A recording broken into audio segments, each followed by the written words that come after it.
Hi,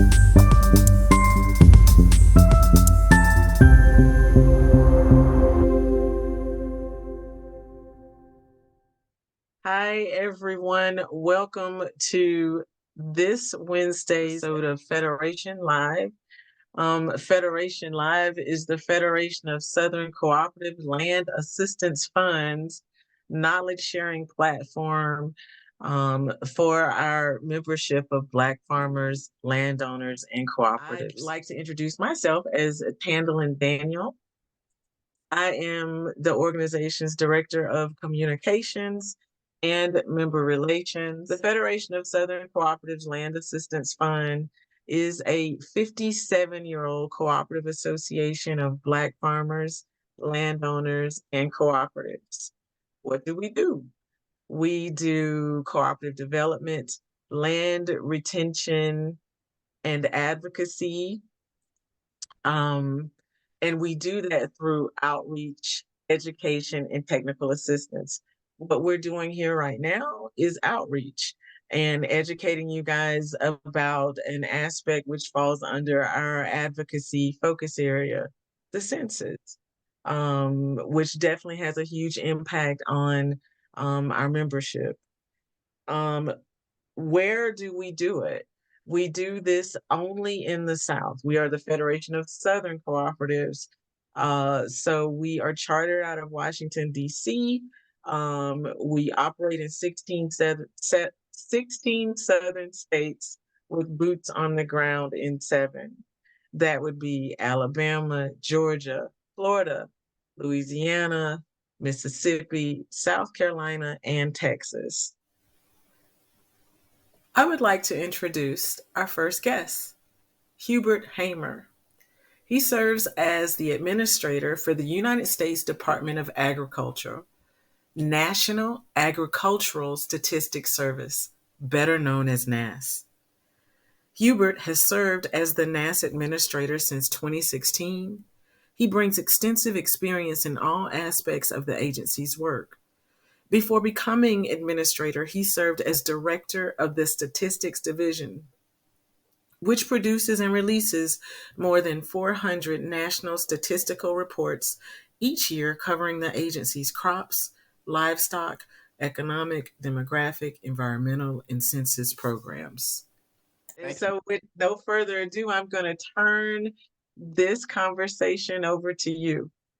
Thank you. I appreciate that. And I appreciate the Federation for hosting this event to talk about the Census of Agriculture. And I also want to thank them for being a great partner. We've worked together for a number of years. They're one of our community-based organization partners.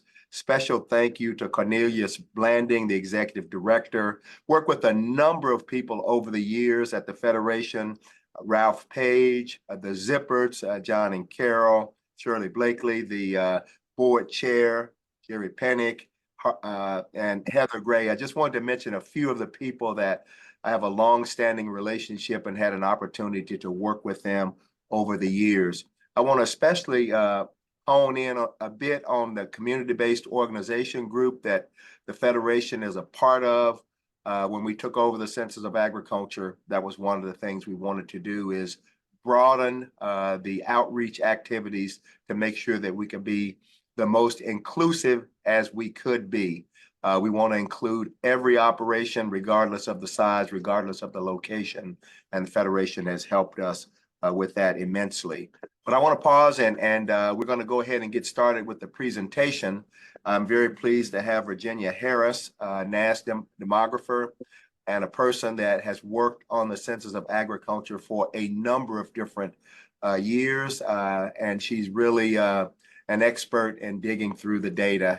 And so we're going to go ahead and turn it over to Virginia to do the presentation, and then we'll come back and open it up for questions later in the session here. Thank you, Hubert. I'm so excited to talk to you all today and share some of the information from the Census of Agriculture. So first, a brief history of the census. It's conducted every 5 years. The first census was in 1840. So this is a very long running data series. You know, this is the 30th Census of Agriculture. NASS has conducted the census since 1997, when authority to conduct the census was transferred from the Department of Congress and the Census Bureau over to NASS. We are the statistical agency for the USDA. So the census, it's really our broadest ranging data collection. It encompasses all 50 states, Puerto Rico, the outlying territories,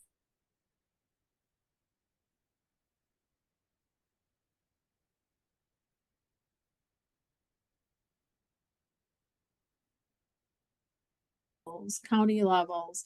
And for, later this year, we'll also have data at the congressional district level, the watershed level, and the zip code level. So really, this is definitely the broadest data set that NASS produces, and it's the most comprehensive data set available about agriculture, anywhere that describes U.S. agriculture. So one of the things you need to know when you're looking at the Census of Agriculture is a basic definition of what is a farm.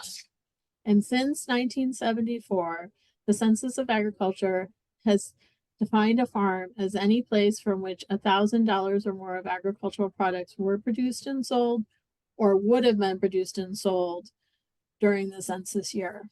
This current farm definition has been in place since 1974. And with that, let's take a look and see what the results of the 2022 Census of Agriculture showed. So first of all, you can see that the census data showed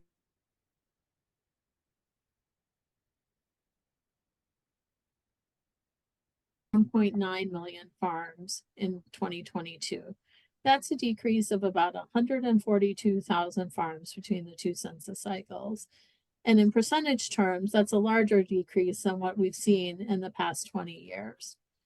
You can also see from the slide that the amount of land that is being farmed is down less than the number of farms, but still down about 2%, or about 20 million acres. In the US as a whole, about 880 million acres of land is used for agricultural production. That's about 39% of the land area of the United States devoted to agriculture. You can see also on this slide that since 2017, the average farm size has increased to about 463 acres, up about 5% from the previous census. Now, we told you about those national level results, that the number of farms is down about 7%, the amount of land is down about 2%. But that data is also available, at the state level, the county level. And as you can see, this slide is showing you the change in the number of farms since 2017 at the state level. You can see in the majority of states, there was a decrease in the number of farms. You can see smaller decreases, say, in the Midwest, larger decreases in the West, the Southwest, and the Southeastern states. There were a few cases where the number of farms did increase. You can see an increase in Alaska, a large change, a very small change in Iowa, and a few states in the Northeast. So where are those farms? You can see that the number of farms are concentrated in certain areas of the country. This map is showing you the distribution of farms across the United States. For example, you can see counties in the eastern Texas have large number of farms per county. That pattern sort of continues as you move north through the central United States. You can see some counties in the West also have a large number of farms. One thing to point out is you can see the top 10 states on the right-hand side of the panel in the table, which states had the most farms. You can see, as usual, Texas has the most farms, more than double any other state, with about 230,000 farms. While that's a very large number, it is down by approximately 18,000 farms since 2017. All the states in the top 10 in terms of number of farms experienced declines from 2017. There was one exception which was Iowa, which was down only slightly, or which was up very small amount. Here we go on to land and farms. What does land and farms and the changes in the states look like? Just as the number of farms decreased, the amount of land used for farming also decreased in most states. Most states were down between 1% and 2% from the previous census. You can see there are a few states in the Southeast where that decrease was lower than the average decrease of 2.2%. So those are some of the things to keep in mind, those sort of broad overarching themes as we dig into some more details available from the Census of Agriculture. One of the things that we know is the census allows us to view patterns of land use across the nation, both in terms of how much land is used for agriculture and how that land is used within agriculture. 39% of the nation's land area is devoted to agriculture, pretty much evenly divided between land used for permanent pasture and land used for crop production. As I said, there's a lot of details. We really want to get to the details on Black farmers, so I'm gonna just go over some of these US level slides very quickly. So what do we know about how that land is structured? We know that not all farms have that average size of about 400 acres, right? There are some very small farms and some very large farms. There are 270,000 farms that have less than 10 acres in production. I will note, however, that a small farm is not necessarily a small farm in terms of value. For example, you may operate a nursery or a greenhouse operation, and you can generate quite a bit of revenue from a small amount of land. The same is true for many types of livestock operations, poultry operations, hog operations. They may be small in terms of size, but large in value of production. And one of the things we saw in the Census of Agriculture, this census cycle, is the number of farms pretty much across the board in all size categories decreased.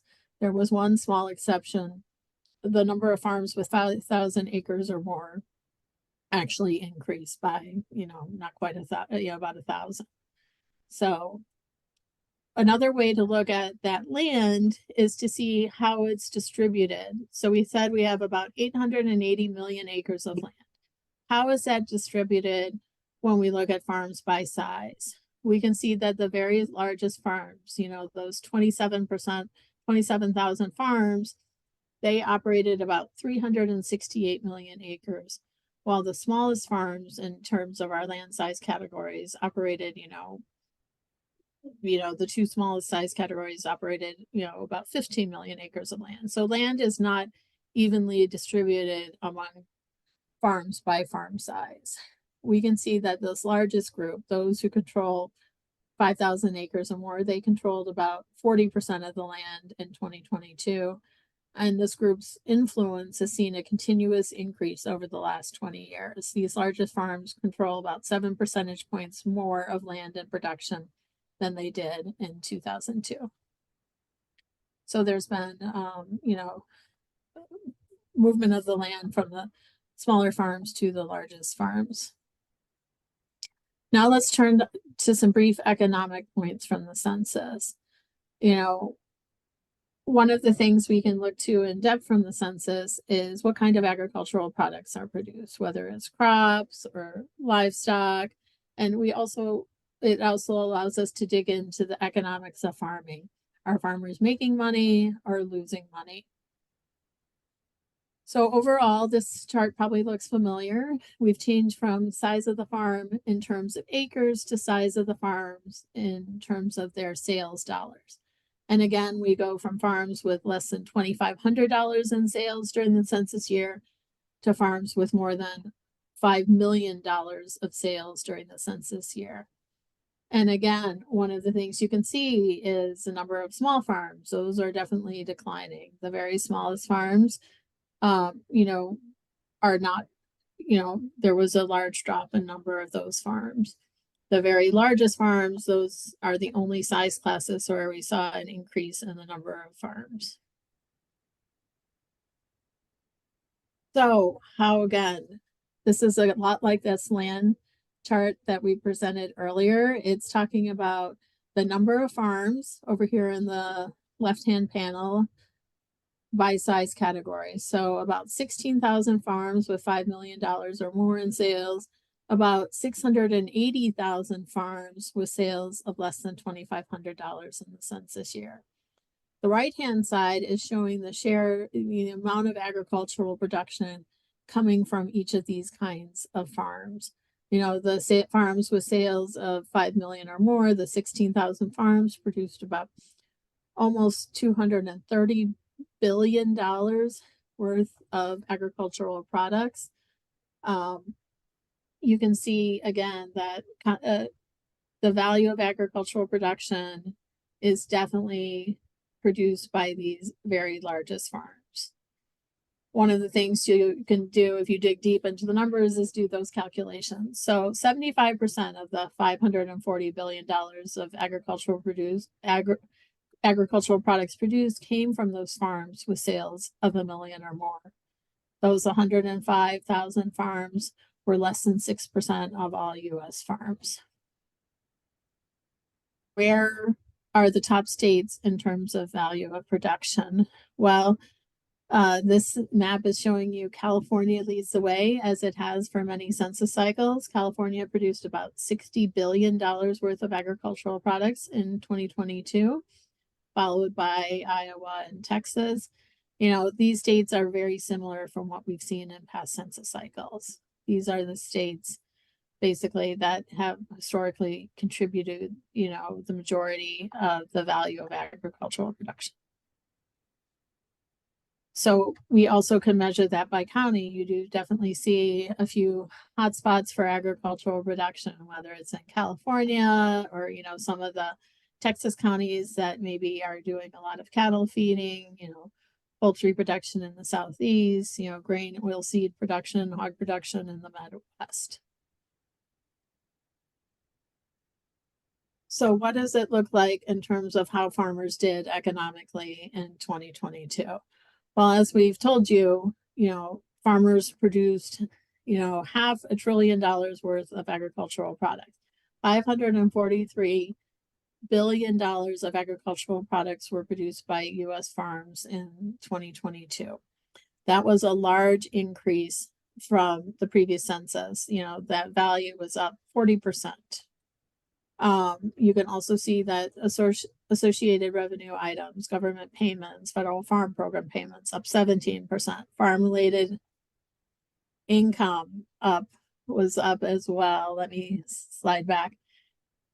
Okay, sorry about that. And you can also see that net income was up as well. You know, farmers aren't receiving all the benefit of that increase in revenue. They're also, you know, paying expenses to produce those agricultural products. Production expenses were also up in 2022. So, you know, sales up, other assorted revenue streams up, expenses up as well. But that turned out into a net income of about $150 billion for the U.S. overall, which was up 72% from 2017, and almost a doubling of net income, sort of, you know, the returns to farming for operations overall. One of the other statistics the Census of Agriculture collects is on internet use by county. You know, we can see that internet access definitely varies across the United States, but overall access to the internet on farms has increased from 75% to 79% from 17 to 22. Again, you can also see there are regional patterns where access is higher, particularly say in the western states, the northern states, and you can see lower rates of internet access in the south and the southeastern states. On the right-hand side of this chart, you can see how farmers connected to the internet. Farmers were able to report multiple forms of internet connection, and you can see the largest share of farmers reported connection through mobile plans, and also, you know, connected through broadband, access through broadband devices. So overall, if we're talking about what we saw from the census as a whole, the results of 2022 Ag Census, we can say the US as a whole experienced declines that have been ongoing, basically an ongoing trend in the numbers for both decreases in the number of farms and decreases in landed farms. We saw continuing trends where the largest farms in both terms of dollars and acres increased in number, while mid and small size farms decreased in number. We saw that fewer farms accounted for the majority of agricultural products sold, and that there was an increased share of farms with internet access, especially via mobile devices. And so with that, that's sort of covering overall the US in terms of economics and land. Let's turn to maybe what may be more interesting to this group, which is sort of the demographics of farming, and then turn in particular to what Black farmers, Black operated farmers look like in the 2022 Census of Agriculture. So quickly, I'm going to give you a few terms and definitions to understand the demographics presented in the census. I'm going to give you a few highlights about overall demographics, and then we're going to shift our focus to Black producers and Black operated farms. One of the things to know about is the demographics. This is really only available through the Census of Agriculture. So this is one of the unique items. We get a snapshot every 5 years of the people who are involved in farming, and in particular, a look at farms by race, ethnicity, and gender of their producers. So again, really, it's the only detailed source of data which is available down to the county level. We collect detailed data for up to 4 persons per farm. You know, all our race and ethnicity data is based on up to 4 people per farm. We use the OMB Office of Management and Budget race and ethnicity categories. And for data by race, we have like 2 distinct data sets. One would be a sort of a more limited view of a population, you know, like say those who reported their race as Black and didn't report another race. And then we have a broader look at the category of Black producers. Those would be those who reported their race as Black, but they might have reported another race. Say they reported being Black and American Indian, or Black and white. So in general, we're going to look at that broader definition of Black operated farms in the following slides. First, a look at the number of producers. So I talked to you about how the number of farms decreased. We also know there are multiple people involved on those farms. And just one more brief definition term, what is a farm producer? A farm producer is anyone involved in decision-making for the farming operation. So again, we collected detailed demographic data for up to 4 persons per farm.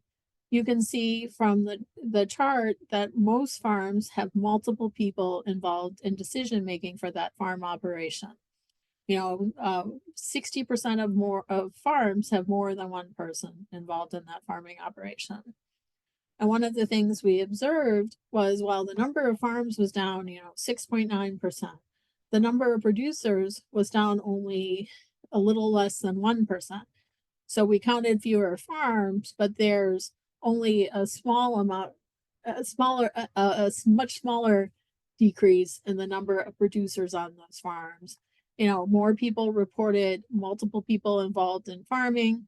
And we also observed that because of the larger number of big farms, those are more likely to report multiple people in farming. So there's a couple things driving that number. One of the things we know is people are always concerned about the average age of American farmers. This is a really long-running data item in the Census of Agriculture and receives a lot of attention each census cycle. You know, we can say that in 2022, the average age of a U.S. farmer was 58.1 years old.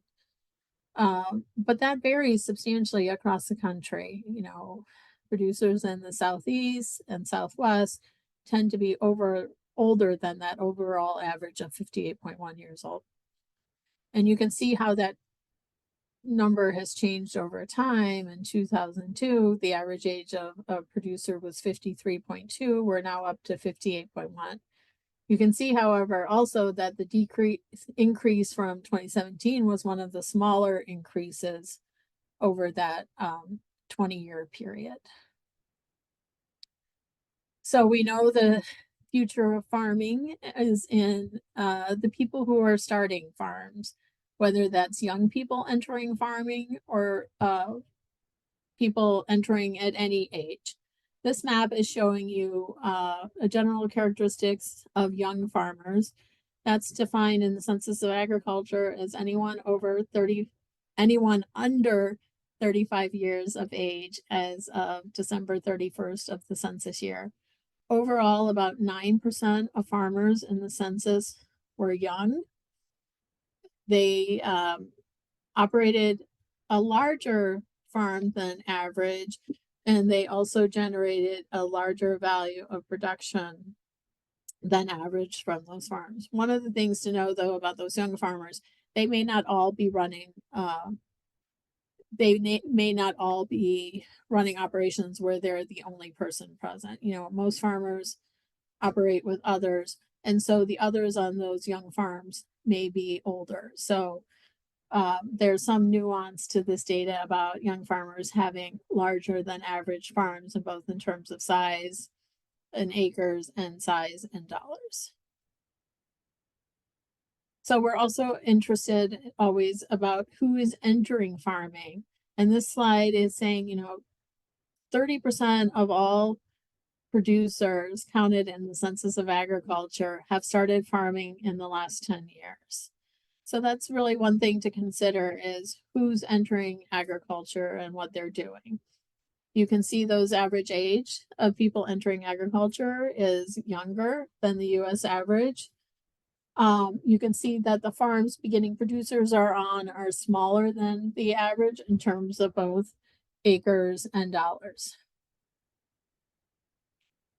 Now I'm going to move on to some of the data you may be more interested in from the census, which is about the race and ethnicity of producers. So again, we collect data on race and ethnicity using the categories identified by the Office of Management and Budget for federal statistical agencies. Those standards specify race and ethnicity are to be presented as different questions. So race is distinct from ethnicity. Therefore, producers who identify as Hispanic could be of any race. It's also important to understand that 95% of the producers in the US are white. This chart only shows producers which reported a race other than white for scalability. And so this chart has two distinct sections.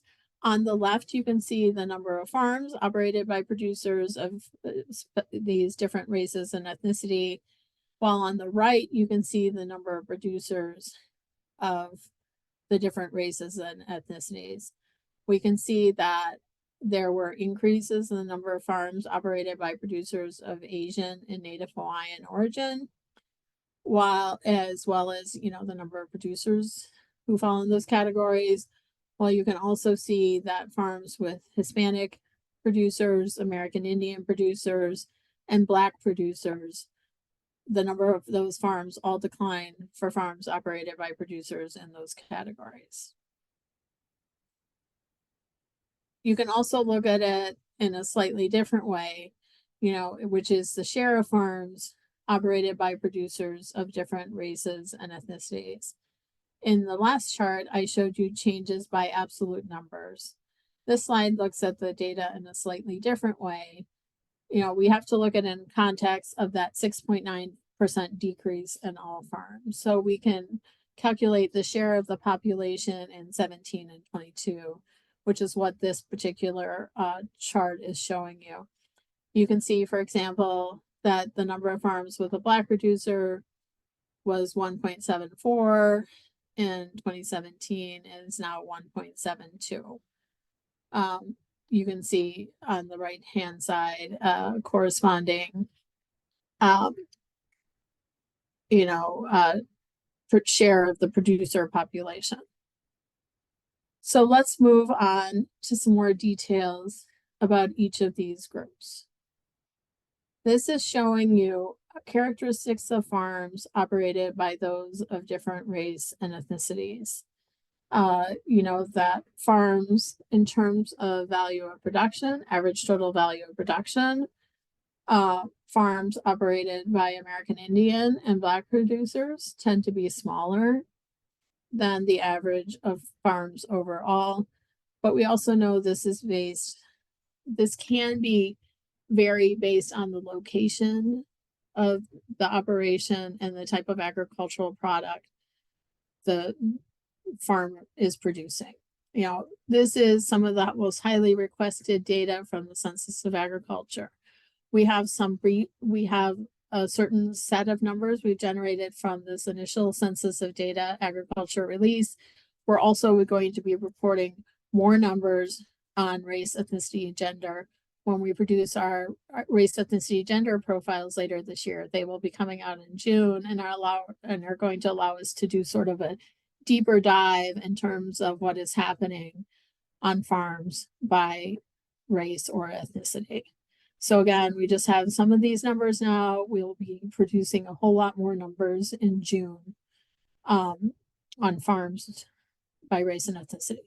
So, we're happy to speak to you today, and we'd be happy to share some of that data later as needed with anyone who's interested. So again, let's look at a deeper dive in those numbers. Again, I explained there were sort of two definitions of race that are used in the census tables. And I just want to make sure you understand those differences, because sometimes people will cite one number and sometimes people will cite another number, and they're both correct. They're just different representations of the group. And so when we look at farms with a Black producer, someone might say there are 28,723 farms. Another person might say there are 32,653 farms. So the second line, the 32,000 farms, that's the broadest representation of the groups of Black operated farms. That would be farms that have at least one Black producer, and they reported their race as Black. They might also have reported another race. So this is the broader definition of the Black or African American farm group. And this is, a more limited representation of that group. You can see when we look at that broader definition, the number of farms fell less. It fell about 8%. If we look at those farmers who reported their race as Black and didn't report another race, the number of those that in that category fell about 12.7%. So this again there are two definitions, both, we just have basically two distinct sets of data in the census, and, data users are free and will, sometimes cite one number, sometimes cite another number. But in this presentation, I'm going to focus on the statistics that pertain to this broader race definition. Anyone who reported their race as Black, regardless of whether they also reported another race. But again, both sets of data exist. So just as we looked at where farms are, we can look at geographic patterns for farms for Black and African American producers.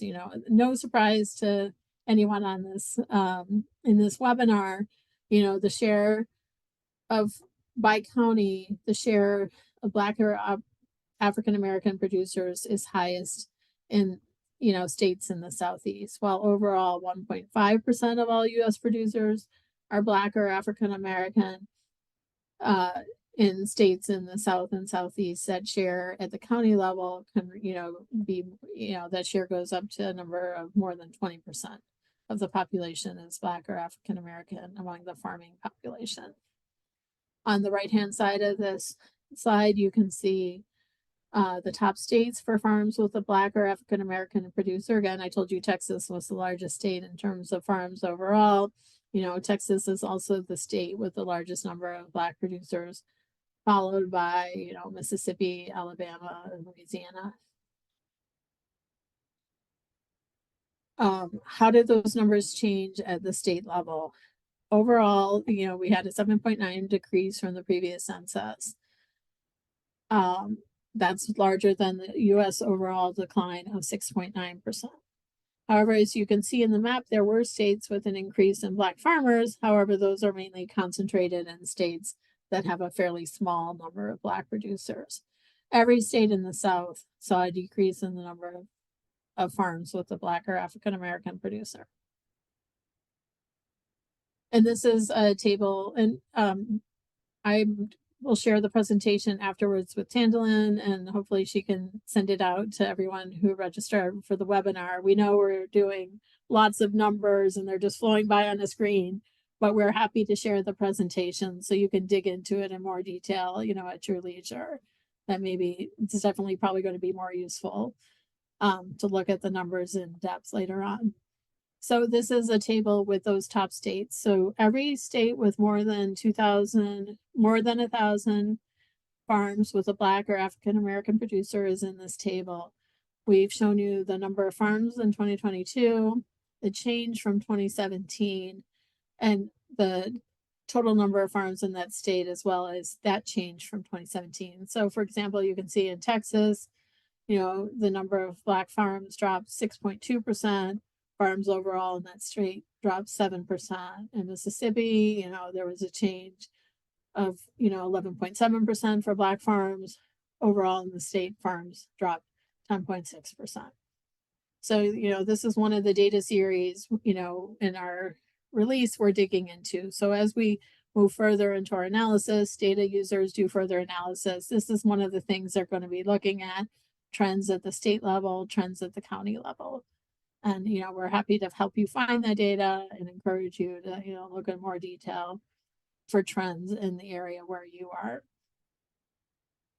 We can also look at farms by economic class and compare, you know, Black operated farms to farms overall.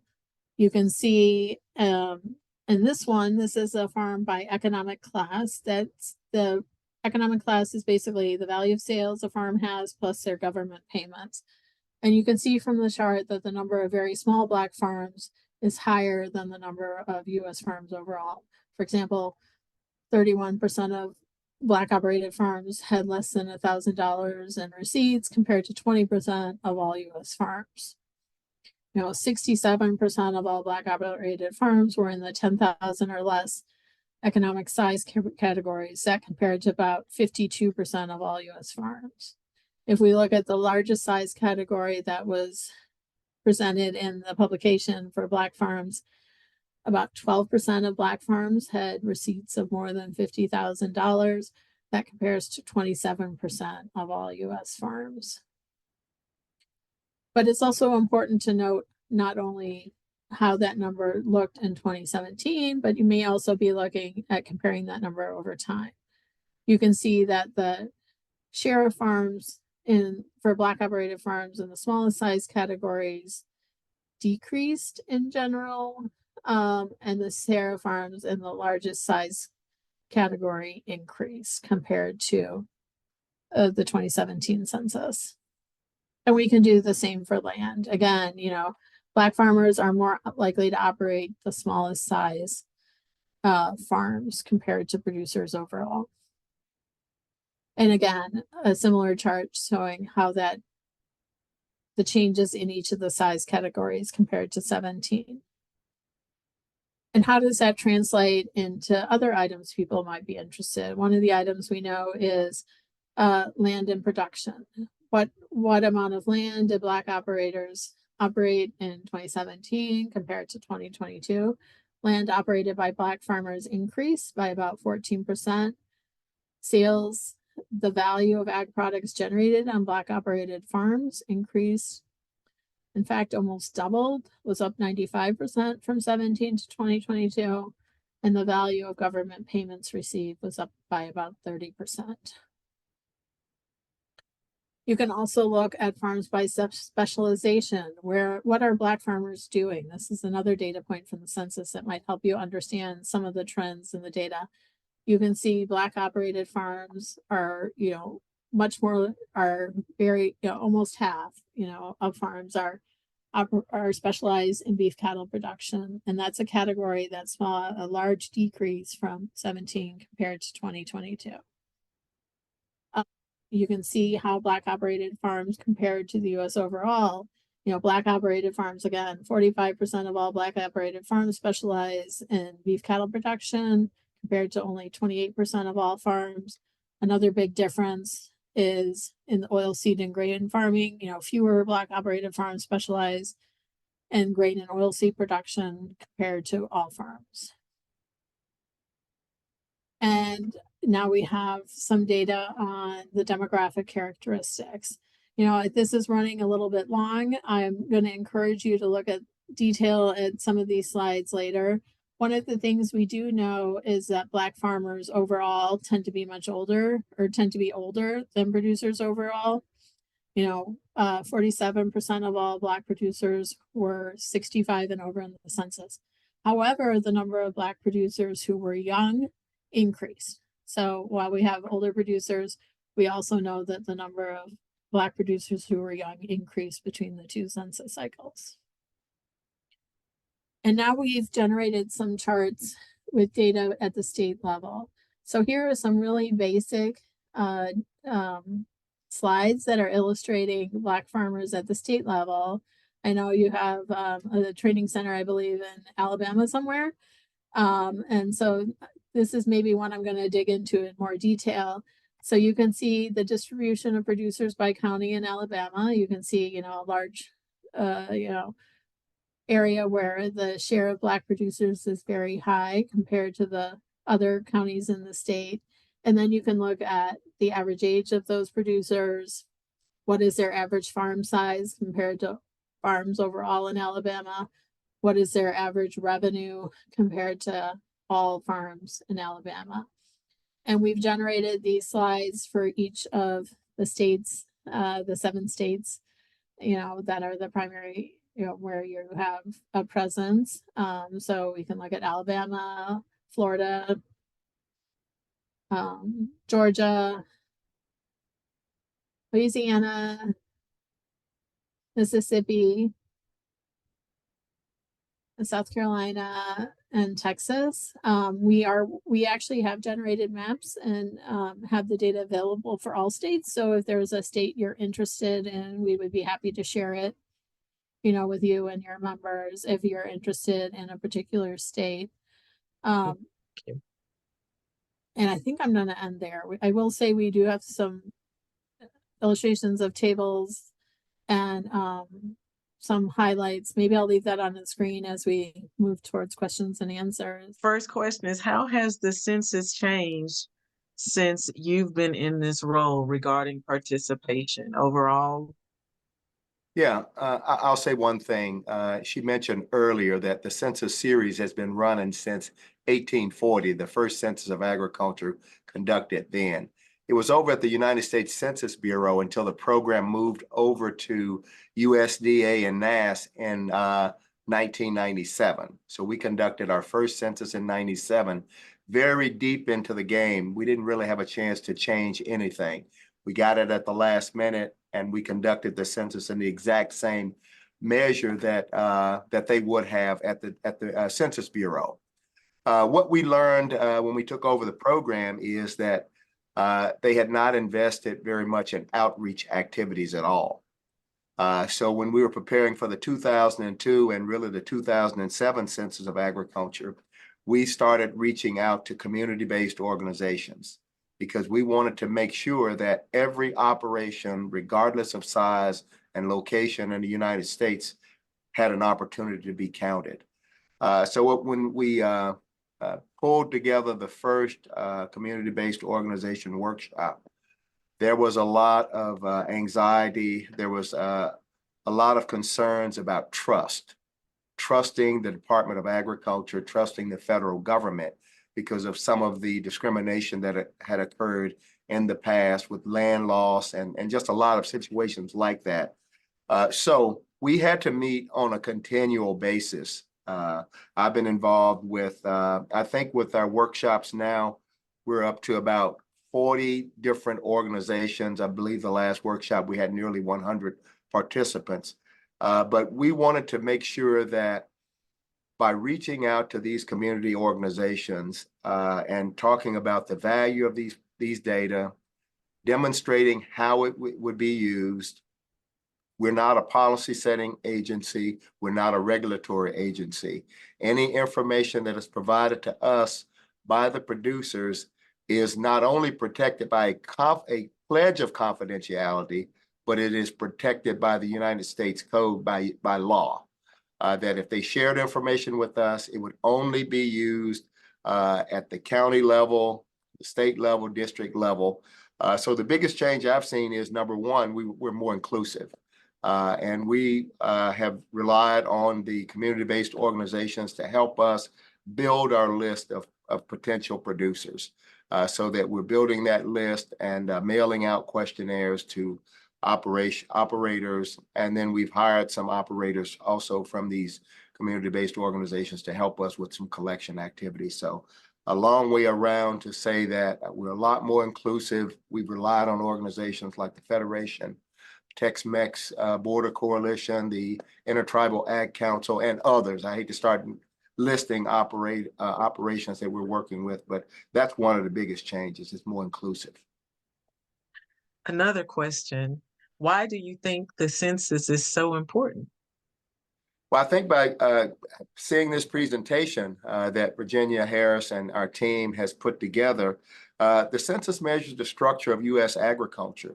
You get the top line numbers, the big data items, but in addition to that, we drill down to more than 3,000 counties, parishes, and boroughs across the United States.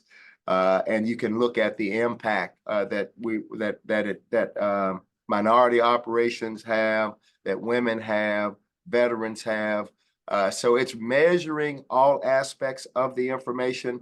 The other thing I'll say, it's very important to be counted, okay? If you have a natural disaster in your area. They need data to go out and try to make the producers whole. When you talk about the Farm Bill, legislations like that, they need information to develop programs to support minority producers and all producers across the country. So these data are independently put together. There are no political employees involved in this process, and they give you a benchmark, a foundation to work from. And the numbers are not perfect. They're the best numbers that are available. And we need more and more participation from organizations like the Federation, their membership. But it really sets the standard. It's the best information available out there to measure agriculture, again, down to the county level. And it's uniform. You have the same data in all of the states that you represent. Those numbers were generated in the very same fashion with the same methodology. Okay, so we've got questions popping Hi, up. everyone. Thank you so much for this presentation, Ms. Harris and Mr. Hamer, for being here. I just have a question about if there's an estimation of how many farmers actually completed the U.S. Census of Agriculture, as in, like, how much data is missing from what we have? Yeah, the response rates for surveys in general is declining. Some are citing lack of trust in government and institutions. We had a 61% response rate for the Census of Agriculture this time. And we use statistical methodology to account for undercount, for the undercoverage, for coverage of operations, and for misclassification. So we have methods in place that will account for the ones that are missing. Thank you. Another question that we have is, are facilities growing cannabis included in the Ag Census data? If any crop that is illegal at the federal level, we're not able to collect that information for commodities that are illegal. So you're not going to find that in the Census of Agriculture. You find hemp, but you're not going to find cannabis. The number of farms and land operated, but those race, ethnicity, gender profiles we will be producing in June. We'll have more data at the county level. They'll be generated for any area that has 30 or more farms operated by a producer of a given race or ethnicity. And we put that limit on because we really do pledge to protect producer privacy. So we don't want to give you a detailed profile of a county that has one producer, because then we're telling you so much about the operation. So again, we have county level data, but we pledge to maintain privacy. So not all counties will have detailed county level information available.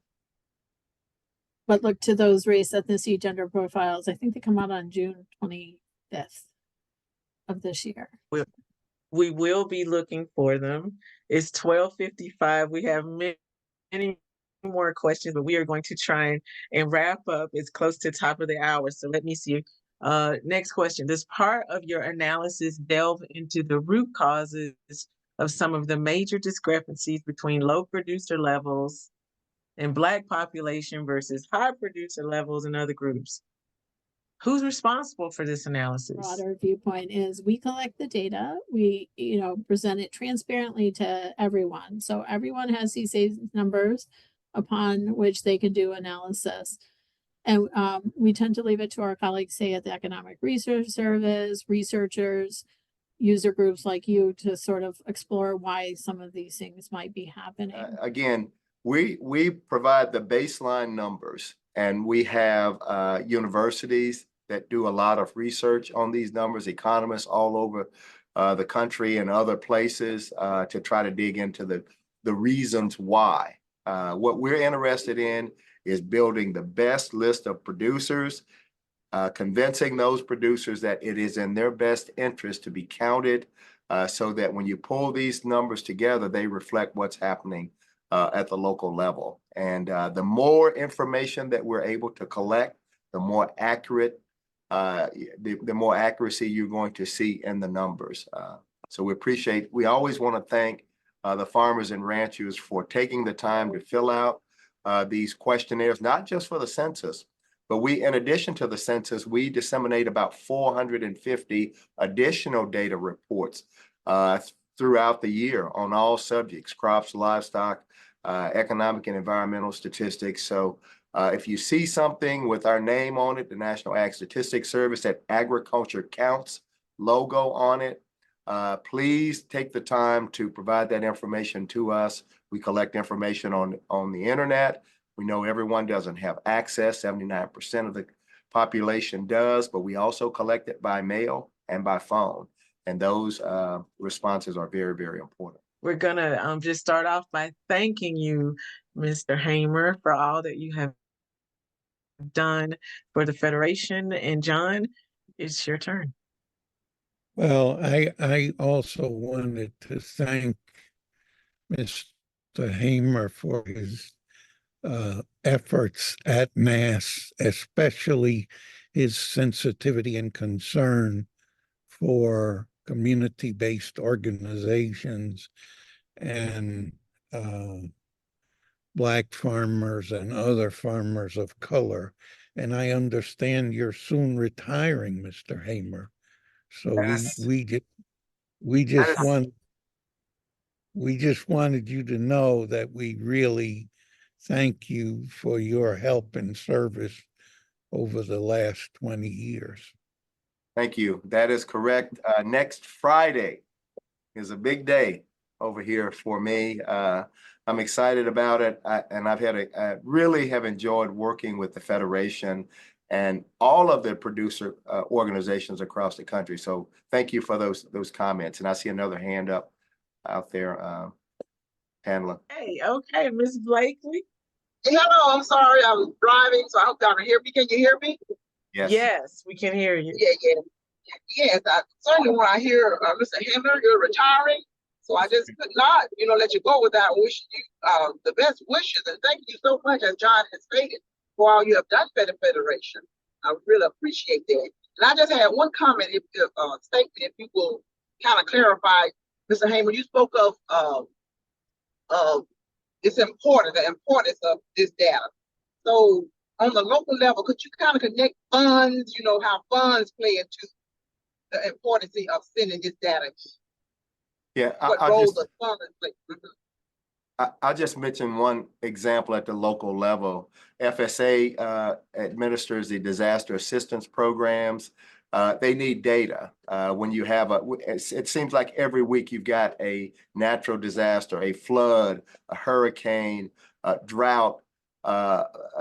Something's happening with these weather patterns, and we need to make sure we have data for them to make decisions out there to try to make producers whole. And if there's no information, people won't get paid. So that's just one quick example. And I know we're at time, but I wanted to just glad I could share that data point. Thank you. Thank you. Thank you so very, very much. And I feel like we might be having another one of these in June or July after the more deep dive information comes out. But as you can see, we've had a huge interest from our farmers. I want to also point out that Mr. Anthony Prillman gave us the idea for this at the Georgia Farmers Conference. So we want to thank him. He heads up the Georgia NASS team down there. We're going to have a workshop for all of the community-based organizations this summer. I know, Ginger, do you have the date of that yet? If not, we'll be publicizing it soon. But we'll have all the community-based organizations for a virtual meeting like this or similar. Well, I want to thank everybody for coming out today for today's knowledge sharing.